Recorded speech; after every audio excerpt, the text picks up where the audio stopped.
Hello students, आइए देखते हैं साम्य पर ताप परिवर्तन का क्या प्रभाव पड़ता है। साम्यावस्था पर ताप परिवर्तन का क्या प्रभाव पड़ता है, इसके बारे में समझा जाए।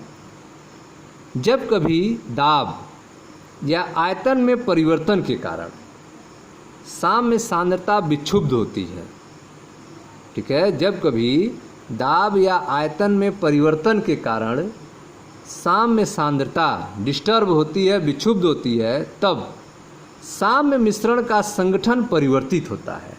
साम्य मिश्रण का कंपोजिशन चेंज होता है, क्योंकि अभिक्रिया भागफल साम्यावस्था स्थिरांक के बराबर नहीं रह पाता है। लेकिन जब तापक्रम में परिवर्तन होता है, साम्यावस्था स्थिरांक केसी का मान परिवर्तित हो जाता है। ठीक है, जब तापक्रम में परिवर्तन होता है उस समय साम्यावस्था स्थिरांक केसी का मान परिवर्तित हो जाता है। जब कभी दाब या आयतन में परिवर्तन के कारण साम्य सांद्रता विक्षुब्ध होती है, तब साम्य मिश्रण का संगठन परिवर्तित होता है, क्योंकि अभिक्रिया भागफल Q साम्यावस्था स्थिरांक Kc के बराबर नहीं रह पाता है। लेकिन जब तापक्रम में परिवर्तन होता है तो साम्यावस्था स्थिरांक Kc का मान परिवर्तित हो जाता है। सामान्यतः तापक्रम पर स्थिरांक की निर्भरता अभिक्रिया के एंथैल्पी परिवर्तन डेल्टा H के चिन्ह पर निर्भर करती है। ठीक है, सामान्यतः तापक्रम पर स्थिरांक की जो निर्भरता है वह अभिक्रिया के एंथैल्पी परिवर्तन डेल्टा H के चिन्ह पर निर्भर करती है। ऊष्माक्षेपी अभिक्रिया, जिसके लिए डेल्टा H ऋणात्मक है, का साम्यावस्था स्थिरांक तापक्रम के बढ़ने पर घटता है। ठीक है, ऊष्माक्षेपी अभिक्रिया का साम्यावस्था स्थिरांक जो है तापक्रम के बढ़ने पर घटता है, जबकि ऊष्माशोषी अभिक्रिया, जिसके लिए डेल्टा H धनात्मक होता है, का साम्यावस्था स्थिरांक ताप के बढ़ने पर बढ़ता है। ठीक है, तो ऊष्माशोषी अभिक्रिया का साम्यावस्था स्थिरांक जो है तापक्रम के बढ़ने पर घटता है, जबकि ऊष्माशोषी अभिक्रिया का साम्यावस्था स्थिरांक तापक्रम के बढ़ने पर बढ़ता है। ठीक है, तापक्रम में परिवर्तन जो है वह साम्यावस्था स्थिरांक एवं अभिक्रिया के वेग में परिवर्तन लाता है। तापक्रम में परिवर्तन साम्यावस्था स्थिरांक एवं अभिक्रिया के वेग में परिवर्तन लाता है।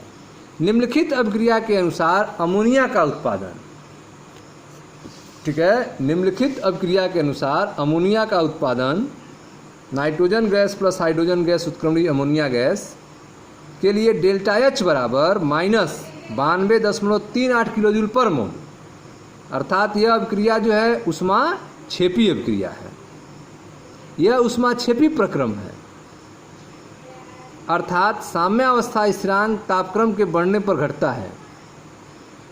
लास-अतेलिये सिद्धांत के अनुसार तापक्रम बढ़ने पर साम्यावस्था बाईं दिशा में स्थानांतरित हो जाती है, फॉरवर्ड नहीं बैकवर्ड डायरेक्शन में स्थानांतरित हो जाती है।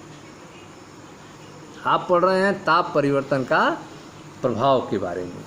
आपको बताया गया कि जब कभी दाब या आयतन में परिवर्तन का कारण साम्य सांद्रता विक्षुब्ध होती है, जब कभी दाब या आयतन में परिवर्तन के कारण साम्य सांद्रता विक्षुब्ध होती है, तब साम्य मिश्रण का संगठन परिवर्तित होता है, क्योंकि अभिक्रिया भागफल Q साम्यावस्था स्थिरांक Kc के बराबर नहीं रह पाता है। लेकिन जब तापक्रम में परिवर्तन होता है, साम्यावस्था स्थिरांक Kc का मान परिवर्तित हो जाता है। सामान्यतः तापक्रम पर स्थिरांक की निर्भरता अभिक्रिया के एंथैल्पी परिवर्तन के चिन्ह पर निर्भर करती है। ठीक है। ऊष्माक्षेपी अभिक्रिया का साम्यावस्था स्थिरांक तापक्रम के बढ़ने पर बढ़ता है। ऊष्माशोषी अभिक्रिया का साम्यावस्था स्थिरांक तापक्रम के बढ़ने पर बढ़ता है। ठीक है। तो ऊष्माक्षेपी अभिक्रिया जिसके लिए डेल्टा एच ऋणात्मक होती है का साम्यावस्था स्थिरांक जो है तापक्रम के बढ़ने पर घटता है। कब? ऊष्माक्षेपी अभिक्रिया के लिए साम्यावस्था स्थिरांक जो है तापक्रम के बढ़ने पर घटता है, जबकि ऊष्माशोषी अभिक्रिया के लिए साम्यावस्था स्थिरांक तापक्रम के बढ़ने पर बढ़ता है। तापक्रम में परिवर्तन साम्यावस्था स्थिरांक एवं अभिक्रिया के वेग में परिवर्तन लाता है। जैसे एक अभिक्रिया है nitrogen gas plus hydrogen gas उत्क्रमणीय अमोनिया गैस के लिए डेल्टा एच बराबर है -92.38 किलोजूल पर मोल, अर्थात अभिक्रिया जो है ऊष्माक्षेपी अभिक्रिया है, एंथैल्पी परिवर्तन जो है वो ऋणात्मक है। ठीक है। इसमें साम्यावस्था स्थिरांक तापक्रम के बढ़ने पर घटता है। एक ऊष्माक्षेपी प्रक्रम है। लासतेलिए सिद्धांत के अनुसार तापक्रम बढ़ने पर साम्यावस्था बाईं दिशा में स्थानांतरित होगी। साम्यावस्था जो है वह बाईं दिशा में, ठीक है, बाईं दिशा में स्थानांतरित हो जाती है, बैकवर्ड डायरेक्शन में। यह अमोनिया की साम्यावस्था सांद्रता कम हो जाती है। ठीक है।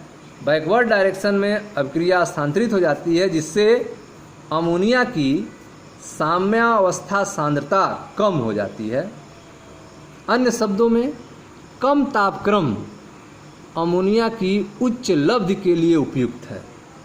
लो टेम्परेचर जो है वह अमोनिया की अधिक मात्रा प्राप्त करने के लिए उपयुक्त है, लेकिन प्रायोगिक रूप से अत्यधिक कम ताप पर अभिक्रिया की गति धीमी हो जाती है, अतः उत्प्रेरक प्रयोग में लिया जाता है। ठीक है स्टूडेंट्स, तो यह था अभिक्रिया के साम्यावस्था पर ताप का प्रभाव के बारे में। मिलते हैं नेक्स्ट वीडियो में। Thank you.